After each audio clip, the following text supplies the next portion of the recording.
Representatives Nix and Oliver.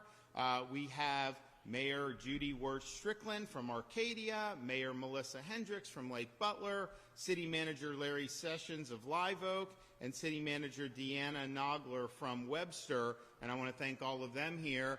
I'll talk about why we're here in a minute, but I do want to provide an update. I think many of you saw we had 3 Floridians killed last week in a crash that was perpetrated by a guy driving a tractor trailer that was an illegal immigrant to this country.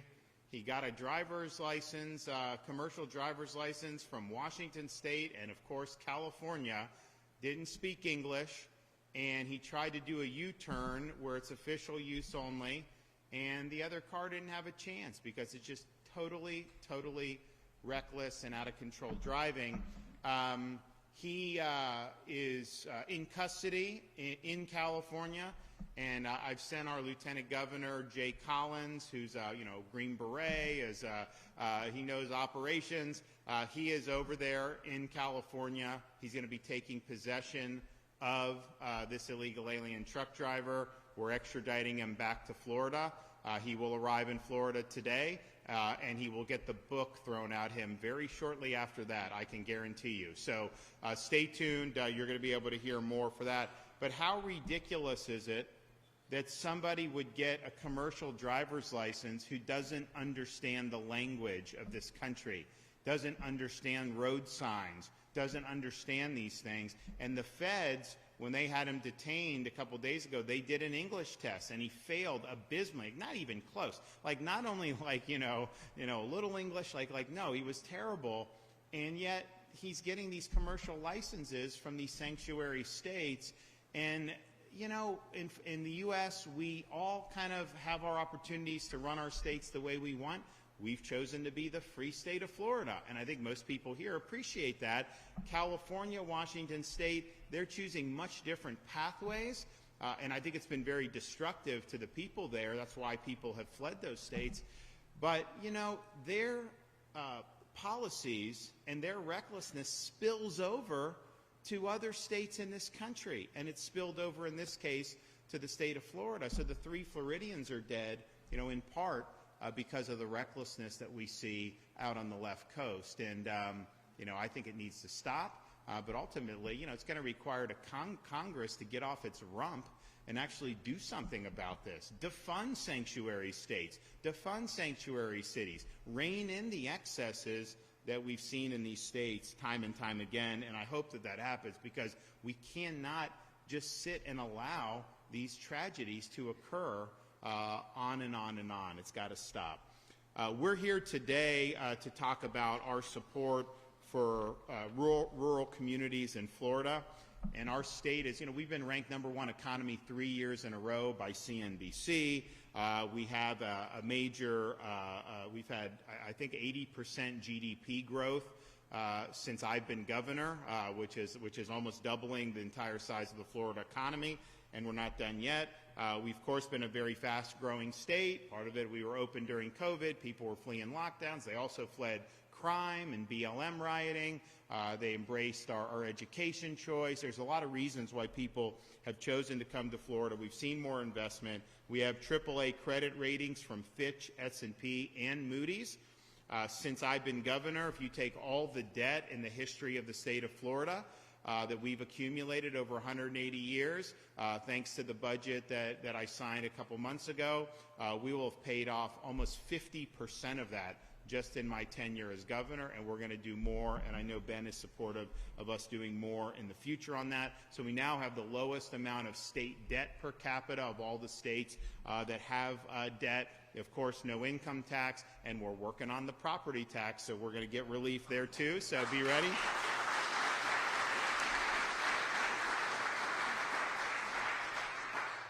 And #1 in higher education. We've been #1 in education freedom, parents' rights. All these different things are really, really important. But I will tell you, me as governor, it's easy when you're in governor in a big state, because when I got in, we had like 21 million people. Now we have like 23.5 million people. And I'm not asking people to move here. Trust me.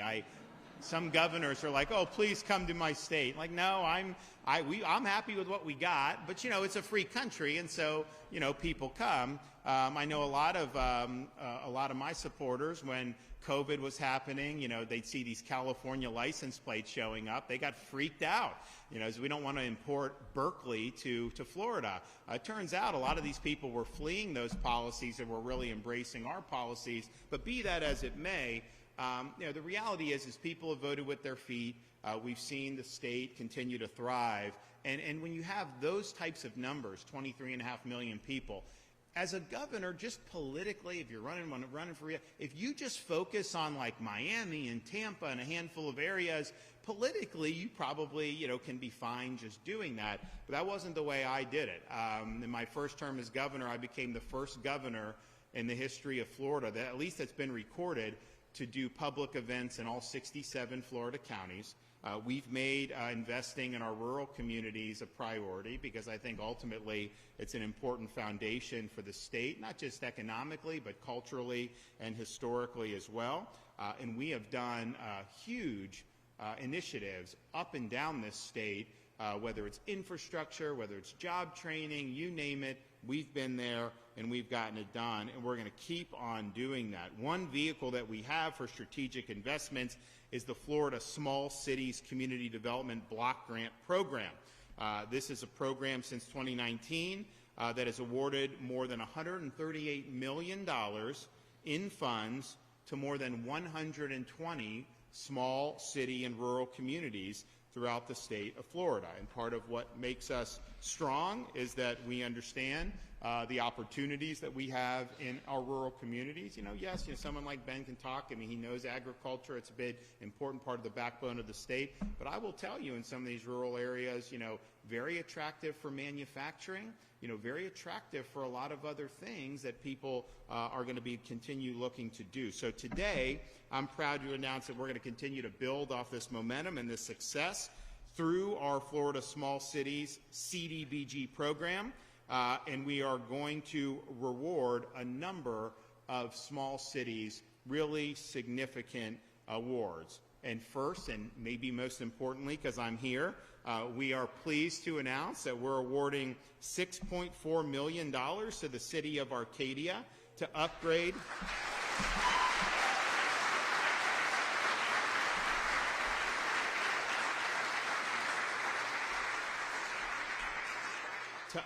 the existing biosolids processing system at the William Tyson wastewater treatment plant. The city's sole wastewater treatment plant is aging and frequently failing.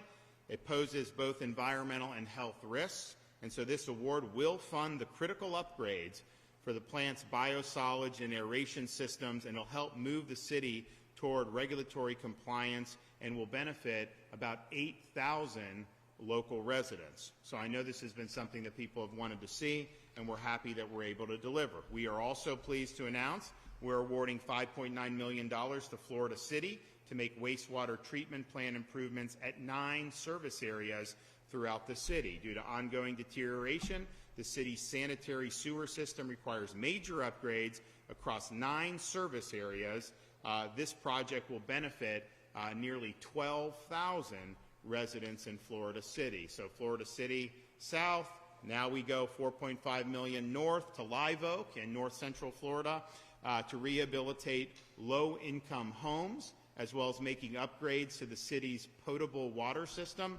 $3 million grant will fund the upgrades to the water system. An additional $1.5 million grant will rehabilitate or replace at least 21 homes for lower-income households throughout Suwannee County.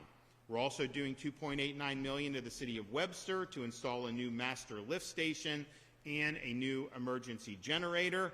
This is something that will come in handy. $2.8 million to the city of Lake Butler to replace water lines throughout the city. $1.7 million to the city of Port St. Joe to make sidewalk, landscaping, irrigation, and underground utility improvements. $1.2 million to the city of Green Cove Springs to install stormwater piping, swales, and inlets. $1 million to the city of Bluntstown to replace aging and unreliable water and sewer lines. $1 million to Liberty County to complete improvements at Veterans Memorial Park. $1 million to Santa Rosa County to construct a retention pond at the Whiting Aviation Park in Santa Rosa, creating 10 jobs and retaining 10 existing jobs. Almost $1 million to the town of Esto to complete improvements of the town water plant and to conduct water line replacement activities. We also have, for housing missions, $1.5 million to Hamilton County. We have America's 250th anniversary coming up next year, so we're already doing things. And one of the things I'm doing, around the country, you have some of these jurisdictions, they're tearing down statues of the Founding Fathers. Well, in Florida, we're putting up new statues of the Founding Fathers, and so we've already done one for George Washington in the state capitol, which is amazing. We did a Thomas Jefferson that had been mothballed by another state because he was politically incorrect, I guess, and we put that in Jefferson County, and then we're going to do Hamilton County, Madison County, Franklin County, Monroe County, and, I may even airdrop some Founding Fathers into Gainesville, Broward, I don't know. We'll make it interesting.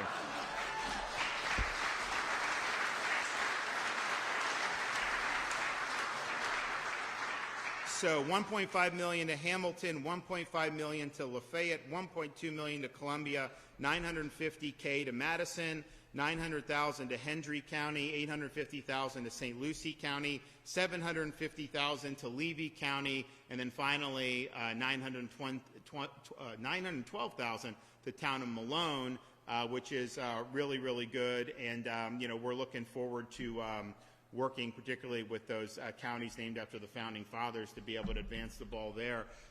So this is meaningful. We'll present the checks here in a minute. But first, I want to be able to bring up a couple speakers. And so, I think if you look at what happened in the most recent legislative session, I don't know that there's ever been more support for rural Florida than what we saw in that legislative session. And the reason for that, quite simply, is because of Senator Ben Albritten. He's really been a champion for the communities, not just here in his district, but the rural communities throughout the state of Florida. And that's evident by the legislation and the budget priorities that we saw come to fruition. So I want to invite him up to be able to say a few words.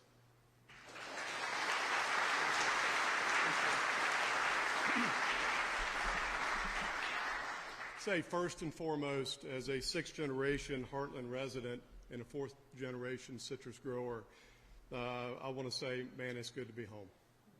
It is good to be home. And I look out through this crowd, see a lot of friendly faces, a lot of family, a lot of folks. I want you to know I love you. I'm thankful for you. I'm thankful for your encouragement, your support over the years. Couldn't do this without you. I just couldn't do this without you. Governor, I want to point one thing out. Yeah, I appreciate your kind words, but look, at the end of the day, it's easy for me to be supportive of rural Florida because it's who I am. That is who my family has been for 6 generations. You have been consistent, though, to be supportive of rural Florida. Rural Florida is full of freedom-loving patriots. And the fact of the matter is you are beloved in rural Florida, and it's because you've been consistent, and I want to thank you for that. You know rural Florida exists. You know rural Florida is important, and you also know in rural Florida that agriculture matters. And those communities matter. It evolves around agriculture. You completely get that. I appreciate that, and I'm sure everybody in the room appreciates that. Thank you. So, lastly, I want to leave you with this. Everything I just said is true. Everything I just said is true. And the Florida legislature and this governor, we know that rural Florida exists. At the end of the day, there are 31 fiscally constrained counties in this state. And what that means is every single day, there are some places in the state to where they have to try to figure out how to spend their money and how to be responsible and thoughtful. Hello? How to be responsible and thoughtful with that. Many times in those 31 fiscally constrained counties, they don't have 2 pennies to rub together. There is no choosing between a chicken and the egg. They don't have either. They want one of the two, but they don't have it. So I bring that up because the numbers that you're talking about here may not be substantial relative to other investments around the state, but they are strategic, they are key, and at the end of the day, they really matter. They really matter. Every single dollar that gets allocated to be in support of rural communities makes a difference. And the magnitude of that impact is pretty difficult to measure when you start with nothing. So, right?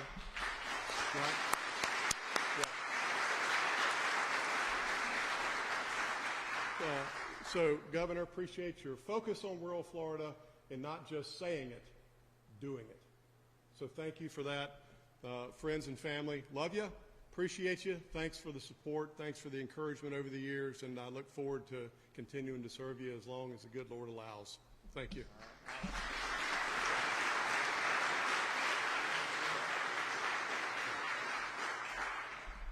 Well, Governor, thank you so much, and Senate President Albritten. Thank you so much to Alex Kelly, Florida Secretary of Commerce. Governor, thank you for your leadership and support and direction to really embrace and support rural counties throughout the state. All 20 of the grants that you discussed today for 19 different communities in the state really do, the values that President Albritten you just described really do hit those values. They really are core to these communities, and they really are meant to catalyze economic development. So thank you, Governor. Thank you, President, for your focus on rural communities. I want to maybe just cover two quick additional points that I think are really important. First, here in DeSoto County for the project for the city of Arcadia, this was one that we at Florida Department of Commerce really kind of took personally, took under our wings, because a little more than a year ago we were here. We were in the city. Hey, Beth, I see you. We were here in the city visiting. We were doing a rural heartland tour. The Central Florida Regional Planning Council took us around several counties, and our last stop was the water treatment facility in the city of Arcadia. We got a great briefing and understanding as to how critical that is going to be to catalyze economic development. And then we were back here a few months later, and Beth actually pulled us aside. Beth Karsten pulled us aside at a Rural Economic Development Initiative meeting and said, "Hey, we're running short on this project. We might need some help." And so we started that dialogue. We started that process. And so when applications came in, this was the first one that we grabbed, and we said we got to get Arcadia there. So it became very personal, but it's really because of great partners here locally who, local and state partnership. And it just shows to the points that Governor and President you were making that sometimes these dollars, it covers a gap that you don't always realize is there till that critical moment, and it just makes a difference. And it's, again, state and local partnership really matters. The other thing is just all 19 of the communities, Governor, that you went over that are getting grants today, we really, reflecting on the storms of the last couple years, Idalia, Debbie, Helene, Milton, we really proactively reached out at your direction to a lot of those communities, particularly rural communities, have been impacted by those storms. All 19 of these communities had impacts from at least one of those storms. 13 of them had impacts from 2 of those storms or more. So this was also really a part, as governors you do every day, to really build up the resiliency of these communities to make sure that whatever those impacts were, they don't repeat themselves, and these communities are stronger and better the next time. So again, Governor, thank you for your leadership. Mr. President, likewise, and everybody here, just thank you for your partnership in getting today and supporting these grants. Thank you, sir. Okay. So why don't let's bring everybody up. We're going to do the checks. We'll snap some quick photos. So City of Arcadia. We got City of Lake Butler. Live Oak. And we have Webster.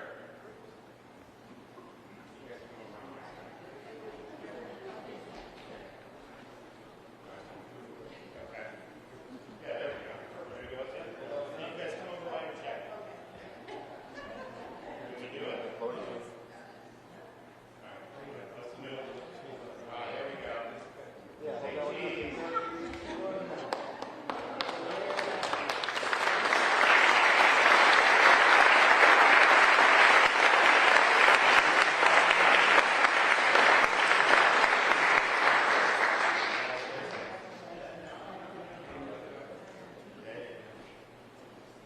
Now I told them, I don't know how the banks in Arcadia are. That's cardboard. They can try to cash that.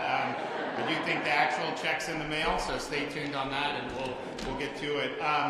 So very important. Really appreciate. Happy to support rural Florida. And I'll tell you, I just did it because it's the right thing to do. But they were great for us, have always been very supportive of everything we've done. You know, we just did, we opened up a deportation depot in Baker County right by Jacksonville. You know, we have the one in the Alligator Alcatraz, and you know, they go there, they get processed, and then they get removed by DHS, which is you know, what we want to see. And so we did this thing. You know, it's right next to Duval County, where Jacksonville is, and someone was like, "Oh, are Baker County residents, you know, going to be mad that you're doing a deportation depot?" It's like, I got 90% of the vote in Baker County, so probably they're probably excited about it.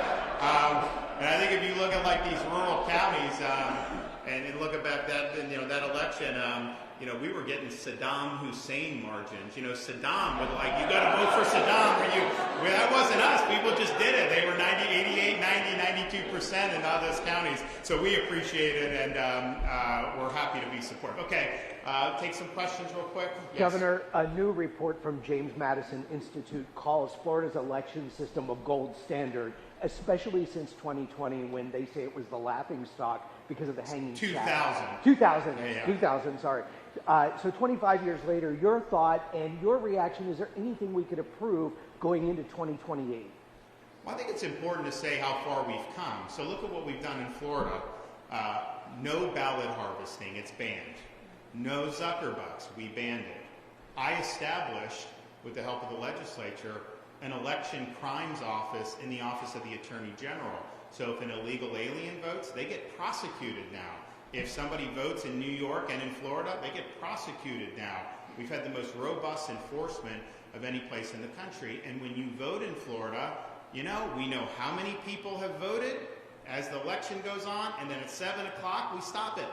And you're either in line, or your ballot's been received, or that's it. You're not going to have votes coming in for weeks and weeks. And so on election night, we publish the results.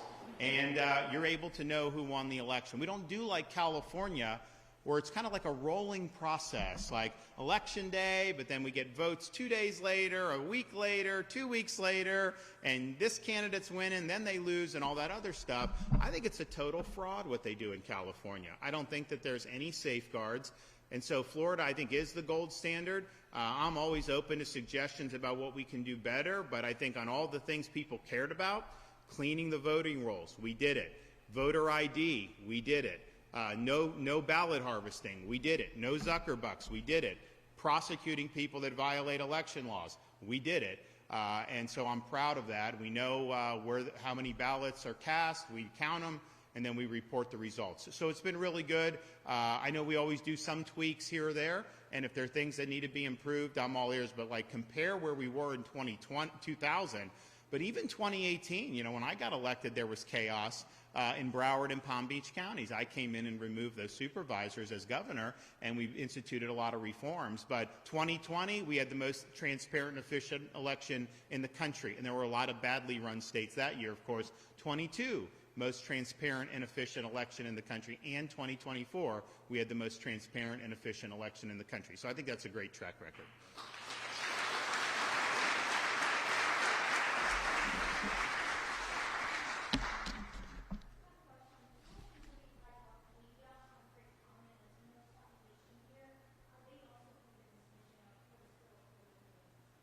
Why would they not be? Yeah, I mean, like, it's, you know, we don't say like rural communities is only one ethnic or not ethnic. I mean, you know, you have different folks in different parts of the state, and we're a very diverse state. And so, you know, to say we're given to Arcadia and it's only going to be limited to some, that's just not how we operate. So we're, you know, we're good. Now, you know, some people will try to draw this, or they'll try to draw the connection, say, oh, well, if someone's Latino, then, oh, they must be an illegal alien. And that's false. That's not true. I can tell you in Florida, you know, our Hispanic American population, not only very patriotic, very strong on borders. They want strong borders more than anybody. I can tell you, because I was the one that led the charge to ban sanctuary cities. And people say, oh, you can't do that. Hispanics won't like it. Hispanics liked it more than anybody else in the state of Florida. Overwhelming support. So some of these misnomers that get thrown out there, I think, you know, have not been accurate. And those are certainly flawed assumptions that I've never subscribed to, and that's why we've been really strong on law and order. We've been really strong against illegal immigration. We've got a lot of support from folks across different ethnic lines as a result of that. All right, guys, you have a good one. God bless everybody.